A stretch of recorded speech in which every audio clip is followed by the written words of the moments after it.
The knock on the bedroom door came 3 seconds too early. 3 seconds before I could hide the wig. 3 seconds before I could wipe away the lipstick. 3 seconds before I could lock the wardrobe where my entire secret life had been carefully hidden for years. My heart stopped as the handle slowly turned. In that moment, I believed my marriage, my reputation, and every promise I had ever made would disappear forever. But what happened after that door opened was something I never could have imagined.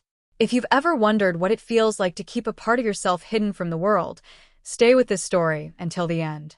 For most people, I was simply Michael, a dependable husband, a quiet neighbor, an ordinary office worker who left home every morning at 8 and returned before dinner.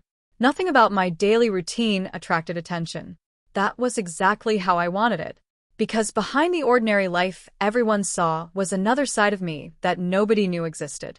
Every Friday evening, after making sure every curtain was closed and every door was locked, I would unlock a small cupboard hidden behind the wardrobe. Inside were neatly organized storage boxes. Each one contained something I treasured. Soft knit dresses, elegant blouses, pleated skirts, comfortable cardigans, simple jewelry, natural makeup, a carefully styled chestnut wig. Everything was clean, organized, and protected. This wasn't about pretending to be someone else. It was a quiet hobby that allowed me to explore fashion, creativity, and confidence in a way I never felt comfortable sharing. The first time I had tried on a dress had been years earlier. I expected embarrassment. Instead, I discovered something unexpected: the attention to color, the different fabrics, the way posture changed, the patience required to learn makeup, the confidence that came from presenting yourself carefully. Over time, I treated it like learning any other skill. I practiced blending foundation naturally. I learned that less makeup usually looked more elegant than too much.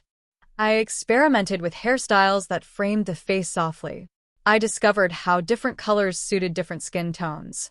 Most importantly, I learned that confidence never appeared overnight. It grew slowly through practice. Even so, I kept every part of it completely secret, not because I was ashamed of enjoying fashion, because I was afraid people would misunderstand it. My wife Sarah often wondered why I spent so much time organizing the spare room. "It's just where I keep old hobby supplies," I would say. She always smiled and trusted me. Every time she accepted that answer, I felt another small wave of guilt. I wasn't lying to hurt her. I simply didn't know how to explain something I barely understood myself. Months passed peacefully. My routine never changed.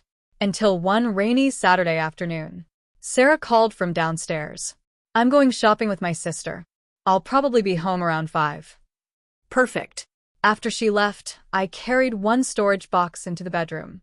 Today I wanted to practice creating a softer daytime look. Nothing dramatic. Just natural makeup, a cream blouse, a navy midi skirt, and low heels. I worked slowly. Primer, light foundation, gentle blending, a little mascara, soft pink lipstick. Every movement felt calmer than the last. Then I styled the wig and looked into the mirror. The reflection smiled back. Not because I looked different, because I recognized the effort and patience it had taken to learn. I had just reached for a lightweight cardigan when my phone buzzed. A message from Sarah. "Forgot my purse. Be home in 2 minutes." My heart dropped. 2 minutes. Normally, I could pack everything away in 5. I hurried. The wig stand tipped over. Lipstick rolled beneath the bed. A necklace became tangled. I pulled open drawers desperately, trying to hide everything. Then I heard it. The front door. No. Footsteps. Closer. Closer. I rushed towards the wardrobe carrying an armful of clothes. The bedroom door opened. Sarah stood silently in the doorway. For a long moment, neither of us spoke. Her eyes moved slowly around the room. The makeup brushes. The open storage boxes. The dresses hanging neatly beside the wardrobe. Then she looked at me. Still wearing the blouse. Still wearing the skirt. Still wearing the wig. I expected shouting, anger, disappointment. Instead, she quietly closed the bedroom door behind her. "Michael." Her voice was calm. "How long?" I couldn't answer. She took another careful step forward. Years? I nodded. The silence felt heavier than any argument. Finally, I whispered, I'm sorry I never told you. She looked around the room again, then at the organized makeup table, then back at me. I've never seen you organize anything this neatly. Despite everything, I laughed. A nervous, awkward laugh. She almost smiled. Almost. But why keep it secret? I didn't know how to explain it. Were you afraid of me? No. Then who? I looked down. Everyone. Sarah sat quietly on the edge of the bed. She wasn't angry. She was trying to understand. I don't know anything about this world, she admitted. Neither did I when I started. She picked up one of the makeup brushes. So, this isn't something you started yesterday? No. Teach me. I blinked. What? If this matters enough for you to spend years learning it, I want to understand why. I stared at her in complete disbelief. That wasn't the reaction I had imagined. Not even close. I slowly sat beside her. For the first time since the secret had been discovered, I wasn't hiding anymore. And although neither of us realized it yet, that conversation was about to change our marriage in ways we never expected. I looked at Sarah for a long moment, still expecting the questions to become accusations. Instead, she placed the makeup brush back on the table with surprising care, as if she understood that every item in front of her meant something to me. I'm listening, she said. I took a deep breath. I never wanted to hide this from you forever. I just didn't know how to explain it without you thinking I was living a double life. Were you? No. Then help me understand. I nodded. I've always enjoyed fashion. At first it was simple curiosity. I wanted to know why certain outfits looked elegant, why colors worked together, why makeup could change the way light reflected on a face. The more I learned, the more I realized it wasn't only about appearance. It taught patience, attention to detail, and confidence. Sarah quietly looked around the room again. So, every dress has a purpose? Every one. She walked to the wardrobe and gently separated the hangers. Nothing was thrown together. Everything was arranged by color and season. Soft neutrals together. Dark winter outfits together. Light summer dresses on another rail. Shoes lined up neatly underneath. You organized this better than our kitchen. I smiled nervously. I had a lot of time to practice. She laughed softly. The tension eased just enough for both of us to breathe again. Then her eyes landed on a notebook lying beside the mirror. May I? Of course. She opened it. Inside were pages filled with handwritten notes, different face shapes, color combinations, sketches of outfits, reminders about blending makeup naturally, lists of hairstyles that suited different necklines. She looked genuinely impressed. You studied all this? I enjoyed learning. You never told anyone?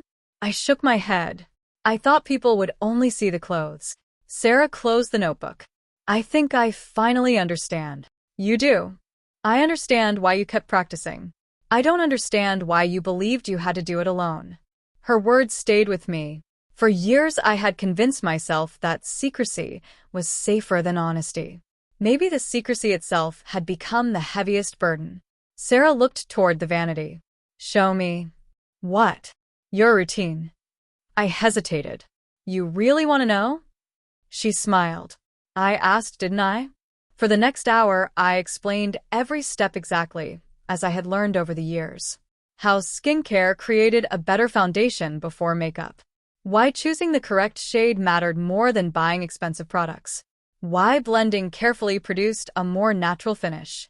Why removing makeup properly protected the skin afterwards. Sarah asked questions constantly, not because she wanted to judge, because she was curious. She even laughed when I explained how many mistakes I had made during my first attempts. I looked like I'd painted my face with the wrong color. I wish I'd seen that. You definitely don't. We both laughed. The fear that had filled the room only an hour earlier slowly disappeared. Then Sarah surprised me again. Would you help me choose an outfit? I blinked. For you? Yes. I've never styled anyone else. There's always a first time. Together we stood before the wardrobe. Instead of reaching for the brightest dress, I explained something I had learned early on. The best outfit is usually the one you feel comfortable wearing. She nodded thoughtfully. We chose a simple floral dress with a light cardigan. Nothing dramatic, nothing flashy, just balanced colors and comfortable fabric. Sarah changed and returned a few minutes later. Well, I smiled honestly. The cardigan softens the look nicely, and those colors suit you. She turned towards the mirror. I actually like this. Then she looked at me. I think you've got a good eye. No one had ever said that to me before. Not because I lacked the ability, because nobody had known. Over the next few weeks, something unexpected happened. The spare room stopped being my secret. Sometimes Sarah would knock before coming in. Other times she'd bring 2 cups of tea while I organized outfits or practiced different makeup techniques. She never treated it as something strange. She treated it like any other hobby that required patience and practice. One evening she walked into the room, holding a shopping bag. I bought something. What is it? She handed me the bag. Inside was a beautifully wrapped makeup organizer. I noticed yours was getting crowded. For a moment, I couldn't speak. You bought this for me? She smiled. For us. That single word meant more than the gift itself. The room no longer felt like a place where I hid. It felt like a place where I could simply be honest. Months later, Sarah suggested something that immediately made my heart race. Let's go out. I looked up from the vanity. Where? A quiet cafe in the next town. I almost dropped the makeup brush. No. Why not? Someone might recognize me. Maybe. I couldn't. She sat beside me. You've spent years building confidence in private. I looked away. What if it disappears the moment someone looks at me? Sarah gently placed a hand over mine. Confidence isn't the absence of fear. I recognized the sentence immediately. It was something I had written years earlier in my notebook after struggling through one particularly difficult evening. She smiled. I've been reading your notes. I laughed. So, you used my own advice against me. It seems fair. I looked towards the mirror. The person looking back wasn't pretending to be someone else. The careful styling, the natural makeup, and the elegant outfit reflected the same thoughtful person I had always been. The difference was that I no longer felt completely alone. Still, walking outside felt like the biggest step I had ever considered. I stood silently by the front door, handbag resting on one shoulder, wondering whether to turn back. Sarah reached for the handle. Ready. I took one slow breath. I don't know. She smiled reassuringly. You don't have to be fearless. She opened the door. Cool evening air drifted inside. I looked beyond the doorway, knowing that one simple step would test every ounce of confidence I had spent years quietly building. I lifted one foot forward and crossed the threshold. The cool evening air felt different the moment I stepped outside. My heart pounded so loudly I was certain everyone walking down the street could hear it. Every instinct told me to turn around, close the front door, and return to the safety of the spare room where nobody could judge me. Sarah noticed my hesitation. You can still change your mind. I looked towards the quiet street. No. Are you sure? I nodded slowly. If I run away now, I'll always wonder what would have happened. She smiled warmly. Then let's just go for coffee. Nothing more. The drive to the neighboring town was almost silent. I watched people walking along the pavements, families leaving restaurants, friends laughing outside cafes. They were simply living their lives, completely unaware of the battle taking place inside my mind.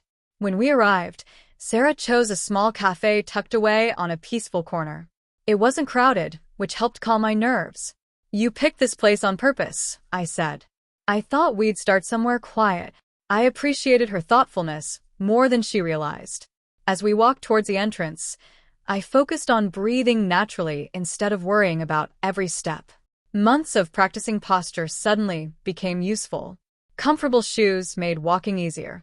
A relaxed pace felt far more natural than trying to rush. The cafe door opened. A cheerful employee smiled. Good evening. Table for 2. Yes, please, Sarah replied. That was it. No shocked expression. No whispers. No awkward questions. Just a polite welcome. We sat beside the window. For the first few minutes, I barely touched my drink, expecting someone to stare. Instead, people around us were busy with conversations, books, laptops, and meals. Sarah leaned forward. "What are you noticing?" I looked around carefully. "Nobody seems interested in me." She smiled. "Exactly. I spent years imagining this moment. And reality? It isn't what I expected." She reached across the table and gently squeezed my hand. "Fear often creates stories that never happen." Those words stayed with me. As we left the cafe, I realized I had spent nearly an hour enjoying a simple evening rather than worrying about everyone else's opinions. The following weekend, Sarah surprised me again. "I've invited someone over." My stomach tightened. "Who?" "My sister, Emma." I nearly dropped the mug in my hand. "You told her?" "I asked your permission first." I thought back to our conversation 2 days earlier. She had promised she would never share my secret without asking. I had eventually agreed. Still, hearing it was different.